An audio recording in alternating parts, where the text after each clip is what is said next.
ఆయన పెట్టిన పథకాలన్నీ కూడా వీళ్ళు కంటిన్యూ చేస్తున్నారంటే అదే ఫార్ములాను పాటిస్తున్నారట. మరొక వైపు ఈయన చంద్రబాబు నాయుడు గారు ఇచ్చిన స్లోగను నేను చూసే ఉంటారు కదా మీరు, వన్ విజన్ బాబు వన్ విజన్.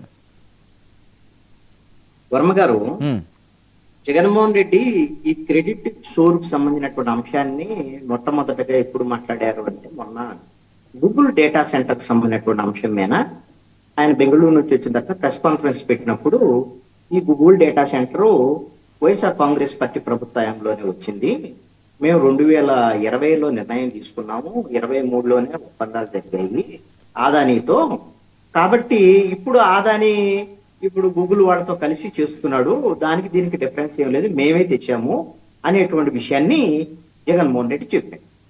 అయితే దీనికి ముందు వారం 10 రోజుల పాటు వైఎస్ఆర్ కాంగ్రెస్ పార్టీ శేఖర్ రెడ్డి గారి దగ్గర నుంచి మొదలుపెట్టి మాజీ మంత్రి ఎవరైతే గుడివాడ అమర్నాథ్ దగ్గర నుంచి, పేరు నాని దగ్గర నుంచి, అంబటి రాంబాబు దగ్గర నుంచి వైఎస్ఆర్ కాంగ్రెస్ పార్టీ అంతా మాట్లాడినటువంటి విషయం ఏంటి, గూగుల్ డేటా సెంటర్కి సంబంధించిందంటే అది ఒక గోడౌన్ లాంటిది, దాంట్లో ఏమి ఉద్యోగాలు రావు, దానివల్ల ఏం ప్రయోజనం లేదు, దానివల్ల అత్యధికంగా నీటి వినియోగం కూడా జరిగిద్ది, ఒక 6 టీఎంసీలు నీటి దానికోసమే వినియోగిస్తారు అనేటువంటిది కొన్ని లెక్కలు రావాలి. తర్వాత విశాఖపట్నం వాడేటువంటి కరెంట్ కన్నా కూడా 3-4 రెట్లు వీళ్ళే వాడేస్తారు, ఏది గూగుల్ డేటా సెంటర్.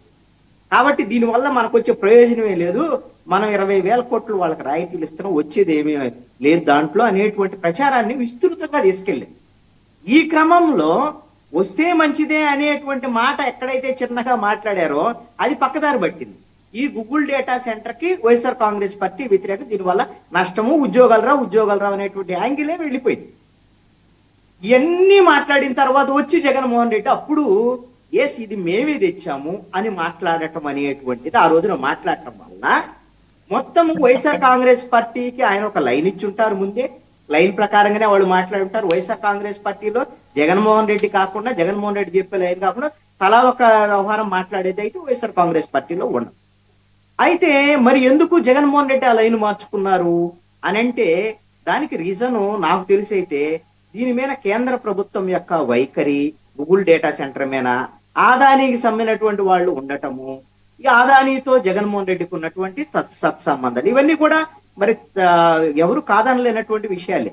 అందుకని ఆయన ఒక్కసారిగా వాళ్ళ పార్టీ లైన్కి భిన్నమైనటువంటి లైన్ ని తీసుకున్నాడు. దాంతోనే ఈ క్రెడిట్ చోర్ అనేటువంటి అంశము ఏదైతే మేం తెచ్చాము ఇది మొదటి నుంచి కనుక చెప్పుంటే వైఎస్ఆర్ కాంగ్రెస్ పార్టీ ఒక 10 రోజుల పాటు 15 రోజుల పాటు ఎస్ మా జగన్మోహన్ రెడ్డి పలానప్పుడు తెచ్చాడు, 23లోనే ఒప్పందం జరిగింది, ఇప్పుడు మీరు తెచ్చేది ఏందా, ఇది తెస్తే మంచిదే, ఇది మాదే, ఈ క్రెడిట్ మాదే, మా జగన్మోహన్ రెడ్డిది అని చెప్పుంటే జగన్మోహన్ రెడ్డి వచ్చి మాట్లాడిన తర్వాత దానికి బలం చేకూరేదానికి అవకాశం ఉండేది.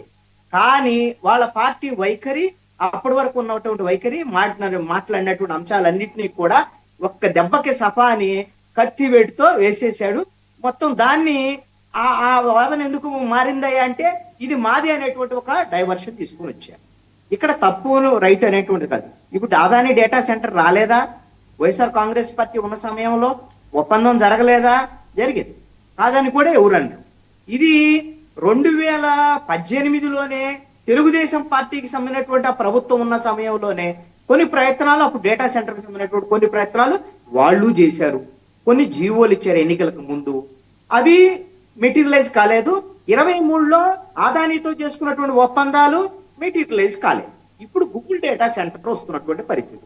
అందుకని ఆ సబ్జెక్ట్ మీద చాలా డిబేట్లు జరిగాయి కాబట్టి దాని జోలికి వెళ్ళడం.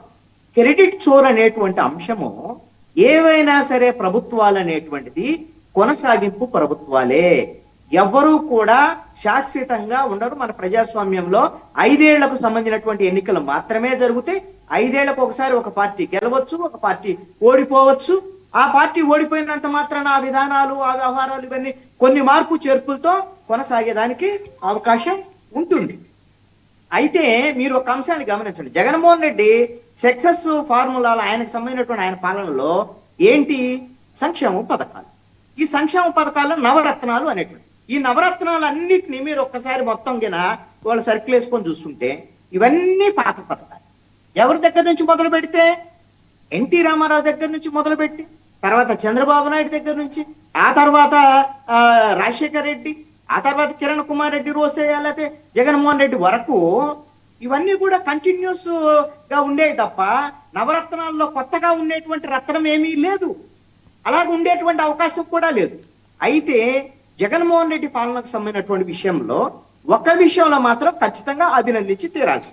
అదేమిటి అంటే గ్రామ వార్డు సచివాలయాలకు సంబంధించినటువంటి తీసుకున్నటువంటి నిర్ణయం అనేటువంటిది ఒక చారిత్రాత్మకమైనటువంటి నిర్ణయం. అది ఆయన పరిపాలనలో ల్యాండ్ మార్క్ డెసిషన్. ఇది కొన్నేళ్ల పాటు, కొన్ని దశాబ్దాల పాటు ఈ విధంగా ఎప్పుడైతే ఏదైతే ఆ రోజున సమితుల దగ్గర నుంచి సమితులను మండలాలుగా మార్చినటువంటి పరిస్థితి, ఎన్టీ రామారావు పాలనలో ఏ విధమైనటువంటి మార్పుకు సంబంధించినటువంటి అంశం ఉందో, అదే విధంగా ప్రజల వద్దకు పాలన అనేటువంటి దాని మీద, జన్మభూమి ప్రజల వద్దకు పాలన అనే దాని మీద చంద్రబాబు నాయుడు ఏ విధంగా అయితే చేశారో, జగన్మోహన్ రెడ్డి కూడా గ్రామ వార్డు సచివాలయాలను గ్రామాల్లో ఏర్పాటు చేసి పాలనని పరిపాలనా పరంగా వాళ్ళ దగ్గరికి, ప్రజల దగ్గరికి గ్రామ స్వరాజ్యం అనేటువంటి అంశంలో తీసుకురావడానికి ఆయన ప్రయత్నం చేశాడు. అందుకు 2,40,000 ఉద్యోగాల సంబంధించినటువంటి దాంట్లో కూడా డెసిషన్ తీసుకున్నారు. అది మొత్తం 5 ఏళ్లలో జగన్మోహన్ రెడ్డి తీసుకొచ్చినటువంటి ఉద్యోగాల కల్పన ఏమైనా ఉంది అని అంటే ఆ 2,40,000 ఉద్యోగాలే, మిగతా ఏమీ లేవు. ఇక వాలంటీర్ల వ్యవస్థ, ఇవన్నీ కూడా అవి తాత్కాలికమైనటువంటి అంశాలు. అవి ఉన్నా లేకపోయినా యథాతథంగా ఉద్యోగాలకు సంబంధించినటువంటి వ్యవహారం నడిచిపోయేదానికి అవకాశం.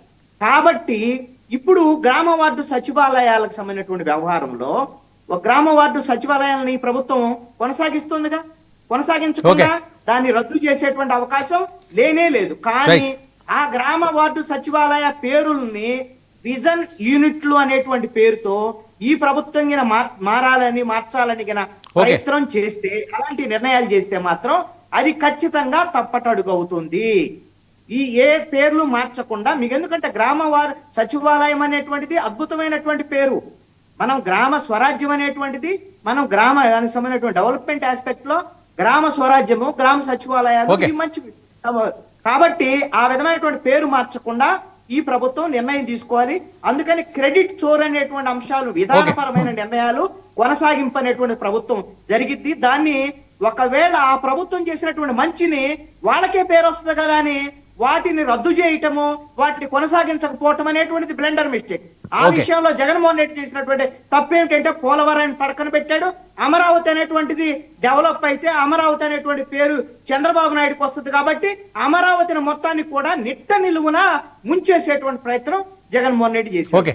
అది మంచి పద్ధతి కాదు అన్నాడు. ఈ ప్రభుత్వం అయినా సరే జగన్మోహన్ రెడ్డి మంచి చేస్తే ఏదైతే గ్రామ వార్డు సచివాలయాలకు సంబంధించినటువంటి మంచిని కొనసాగించాల్సిందే.